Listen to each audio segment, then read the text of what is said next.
they were placed in one big kind of hangar, and there they have a place to stay, like in a military standard. So they are not so happy about that. Nick, in fact, yes. Nick, I'm sorry to interrupt you, because we have just picked up from the Russian news agency that one aircraft has already landed in Anchorage. It is expected to be that of President Putin. In fact, there is a confirmation now coming in from the Russian news agencies that one aircraft has just landed in. And in fact, there is a confirmation that President Putin has now landed in Anchorage. Now, that happens to be a little earlier than what was expected. In fact, we were given to understand that would have expected to be around 12:30, but it turns out that it's a little earlier.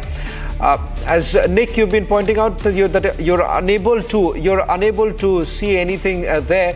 But will you be also part of that press conference that's expected to be after the meeting? Is there any protocol that has been laid out? Actually, I will be at the protests against this meeting and protest for people that support the meeting, some indigenous people. And I think it is more interesting right now to see what is going outside, because the meeting itself, it will be just Putin and Trump with no additional people. And just in the end, there will be a press conference where we can hear and understand a bit from what was inside of the meeting. But of course, most of the things that those both leaders will say to each other will be just between them, and we will never know exactly what they said to each other. The only thing that most important for us to understand, if the peace in Ukraine will come and if they will conclude the war and reach an agreement to restore the relationship between the both superpowers, because this is the most important thing for the whole world, not just for those nations. And as you can see, it's really cloudy here behind me. That's why we can't see the landing of the planes. But as I understand, they landed, and soon the meeting will begin. This is a historical moment. It could be like the Yalta meeting after the Second World War, when United States and USSR, now it's Russia, divided the world between themselves after the war. And maybe now will happen the same after the war. They will again divide the spheres of influence. And maybe this will be the best for all of us. Back to you. Well, in fact, those are the first images now coming in of President Putin's aircraft now landing in Alaska. In fact, the red carpet has already been rolled out for President Putin. A very, something that everyone will be looking forward to right now is that image of President Putin being greeted by President Trump. It's expected that President Trump would be at the runway itself, is what we're being told. That's what the Kremlin had already indicated. So the first meeting itself takes place where both the leaders would be greeting each other. This is moments after he lands, and thereafter it's the one-on-one meeting that's going to take place with, of course, the interpreters being present in the room. And thereafter there would also be simultaneous some delegation meetings that are also going to take place. Anand Ahuja is also joining us on this broadcast. Anand, you've been a little bit more optimistic on the front that if both the world leaders have agreed to meet, then there would be something on the negotiating table. But having said that, the temperament that President Trump has, and President Putin is extremely calculative. For him, it's already a diplomatic victory. The very fact that he's landing on the American soil at this point in time, and he's able to keep the Ukrainians off the negotiating table. So it seems that his large part of the battle has already been won by President Putin. A lot is now at stakes for President Trump. Okay, first of all, I've been hearing a lot by so many panelists that Putin has already won. The first round has already won by Putin. One has to understand in any kind of settlement negotiations, no party is winner, no party is loser. As a trial attorney in United States, I can tell you based on my experience that 90% cases in United States do not go in for trial and they are settled on either on the eve of trial or before that. And in the settlement, the first sentence we write is that the settlement is without admission of liability on any party's part. So nobody is winner or nobody is loser in a settlement. So it's wrong to say that Putin is already won. Secondly, especially in the area of war, one has to understand in war, nobody is winner, but in peace, everybody is winner. One of the panelists mentioned in your show just now about India.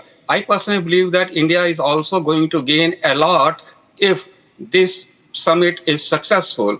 You have to understand India is member of BRICS and India is member of Quad also. India is member of I2U2 also. So India's stakes are actually on both sides. So India is going to be a big gainer if this particular summit is successful. And then we should not forget that this idea of ceasefire and idea of having a peace in Ukraine, between Ukraine and Russia originally was Prime Minister Modi's idea. That was actually picked up by President Donald Trump when he was a candidate. And I know there's a lot of criticism of President Donald Trump that he said, I will do it within 24 hours. But we are not appreciating, at least he's making an effort. Why don't you appreciate that? Everything I see about Donald Trump is picked up in a wrong way. One of your panelists mentioned that President Donald Trump mentioned that there is no sea between there in Ukraine. In fact, if you see Donald Trump's that statement, Donald Trump said there is a big sea between Russia and United States. Why should we worry? I am worried about people being killed in Ukraine and Russia. Otherwise, what do I care? Russia is not going to attack us because of the big sea. That is his statement. And now you are twisting it that Trump said there is no sea around Ukraine. He has absolutely no knowledge. He has been successful in making deals with NATO. He has been successful in making deals with tariff deals with United Kingdom, tariff deal with Japan, tariff deal with other European countries.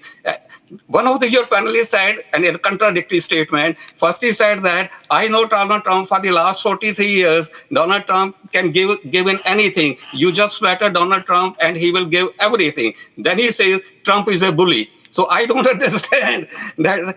Isn't it a contradictory? Yeah, I think if you pander to the ego of a bully, you can get anything. I think there is no contradiction to that. I personally believe that bully will dictate. Bully will not give in anything. So if you see Trump's record, it's quite so you cannot dictate a bully, but you can cajole a bully. I think that's exactly what President Putin is exactly doing right now. Can you actually imagine? Mr. Ahuja, no matter how much you could actually sugarcoat this, but look here, you have one of the most powerful world leaders, one of the most powerful country, that's United States of America, and its president now actually going out, all out, rolling out the red carpet there. We are being told Kremlin has actually said this, that you would have President Trump on the runway to greet President Putin. So it's almost like you're going all out to please. You are missing the point. You are missing. I'm sorry to interject. But you are missing the point. Isn't it that President Putin is coming all the way from Russia to United States? Donald Trump is going from Washington, D.C. to Alaska. But Mr. Ahuja, it's a longer flight from Washington, D.C. to Anchorage than for President Putin. President Putin is flying 4 hours. President Trump has flown 7.5 hours, 8 hours. It's not the question of it's not the number of hours. The question is of the territory, on whose country who is going. If somebody comes to your house or you go to somebody's house, it makes lots of difference. You ought to admit, Mr. Ahuja, that there is a lot at stake right now for President Trump, more than even for President Putin, because you are missing the whole point. You are missing the whole point. If the ceasefire does not take place, if peace does not take place, United States is going to mint money out of it, because all these arms are going to be sold by United States to Ukraine, for which European Union is to pay. So United States is going to make big money if this peace does not take place. Okay. But we are ignoring that. We are ignoring that in the interest of humanity, in the interest of innocent people being killed. Trump has taken this initiative. And I personally believe we should appreciate the person who has taken the initiative, then criticizing it, why he didn't do it within 24 hours. No, I actually agree. I actually agree that this is for peace, even if the objective is a peace prize. But still, the fact that I'm actually getting a breaking news development, which is that Hillary Clinton has said that if Trump succeeds in getting this peace deal with Putin, then she would nominate him for the Nobel Peace Prize. She's added. There's a caveat to it. Unless he capitulates, and that's the only thing that everyone is worried right now. Will he bow down, or would he actually go an extra mile to please President Putin? It's almost like a dare. It's like a dare. That's what Hillary Clinton Trump is would love the essentially challenge. indicating. Trump would love the challenge. I think in a bit we're going to be joined in by Pavlo Klimkin, and he's the former foreign minister of Ukraine.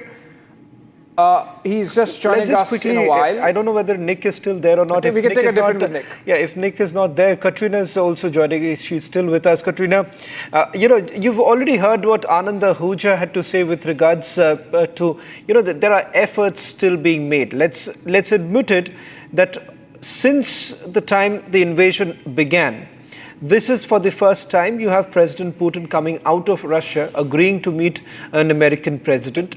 This is still a golden opportunity, hoping that some things would really turn. Whatever may be the ulterior motive or the objective, the reality is this: if at all, both the leaders actually manage to come to some sort of a ceasefire, some agreement, it is still going to be a much better situation for Ukraine right now. Absolutely. Of course,